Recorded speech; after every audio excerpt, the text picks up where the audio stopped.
আমি fish and poultry ফার্মের পক্ষ থেকে আনিসুর রহমান আপনাদের সঙ্গে শেয়ার করতে যাচ্ছি।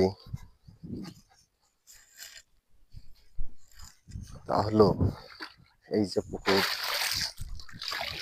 এই পুকুরে কিন্তু রয়েছে 1000 পিস পাঙ্গাস, 500 পিস তেলাপিয়া এবং বিভিন্ন জাতের কার্প মাছ রয়েছে।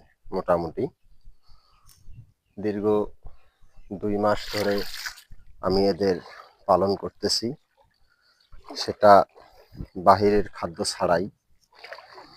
যেমন বর্তমান মাছ চাষ করতে গেলে রেডি ফিড ছাড়া কিন্তু হচ্ছে না। তো আমি মূলত রেডি ফিড খাওয়াচ্ছি না, আমি আমার কিছু ব্যক্তিগত মেধা কাজে লাগিয়ে এই মাছগুলোকে বড় করার চেষ্টা করছি। যদি সফল হয়ে যায় ইনশাল্লাহ, তাহলে তো অনেকটাই প্রফিট করতে পারবো। দোয়া করবেন সবাই যেন সফল হতে পারি।